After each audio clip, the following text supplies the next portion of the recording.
Join Samantha and Hans at the next Macro to Micro Options Power Hour, held each Wednesday at 4 p.m. Eastern Time. Registration is free. Scan this QR code or click on the link in the description.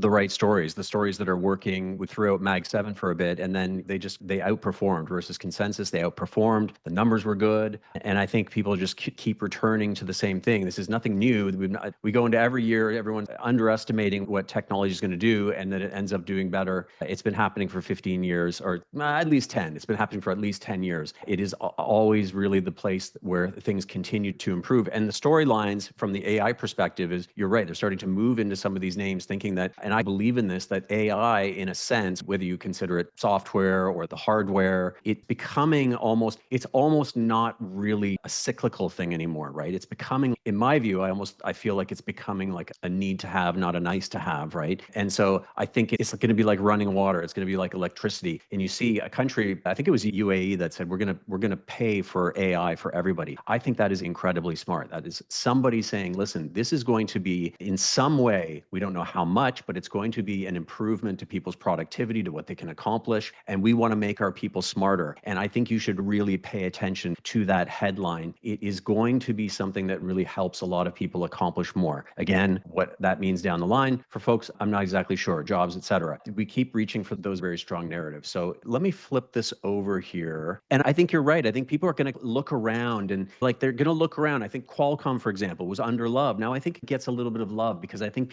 they've seen AI a certain way, and now they need to shift their focus into this inference phase that is more broad-based, and it brings into view some interesting little plays. Like I think the Palantirs, the Snowflakes, I'm not saying those are under the radar, but there's certain companies that are going to be in the right place at the right time, right? They absolutely, look, NVIDIA was in the right place at the right time. They made GPUs for video game playing. They never had aspirations like this, and suddenly what they do is it lends itself to all areas of AI. It really worked out. And so there are companies like Snowflake, I think they have all kinds of hundreds of companies that pay them $1 million a year to sort their data, organize their data. Can you imagine how many CEOs are going to be going, holy mackerel, I just heard about so-and-so. They've got Snowflake. They're doing this. They're doing that. They're improving this. You get on this right now. Put together a team and figure this stuff out. It is going to be a fever. It is going to be a frenzy. Whether yields, I know all the naysayers are going to come out and go, oh, it doesn't yield anything. Oh, it's a big fancy chatbot. Doesn't matter. The picks and shovels makers will do great. These kinds of companies will do great if that fever increases. So let me, oh, you're showing the cash flow. Yes, I am, just because you are very focused on this. So I'm doing it for you. Basically, the MAG7 brought in a combined free cash flow of $407 billion in 2024, up from $218 billion in 2020. So you can see the trend is very much higher. However, you know me, I'm always going to bull bear. Love it. Lawyer of the trade. Got to look at the bullish, got to look at the bearish. This is the exception, not the norm. You really have to focus on, this is the stock market. This is not the economy. So 68% of US big tech's current equity valuations are based on future earnings growth, i.e. MAG7. What you're seeing right here is the balance sheet heroes that you talk about oftentimes. Just 34%, however, for the remaining 493. So that implies, again, that the lion's share is going to most definitely be this earnings expansion by the heavy hitters. So that moat is still very large. And this is the reason why we have a lot of economic value going to big tech, but not corporate America more generally. So, and that data point, by the way, came from DataTrek. This is, again, the market, not the economy. We still have to talk about the uncertainty around tariffs and lack of trade deals, lack of tax deals, lack of peace deals. And that uncertainty still is the backdrop against which CEOs surveyed, 83% expect a recession. So again, that's a sentiment survey. Fundamentals will reprice the market when they come in. And right now with stable non-farm payrolls and CPI, even if it's new methodology and BLS is BS, it's still, the market loves to be lied to. Just like the Trump tariffs this morning of saying, we've got 55% on China and they've only got 10% on us. People seem relieved because it's not 145%. But this will have a backlash later as margins do get compressed and prices rise,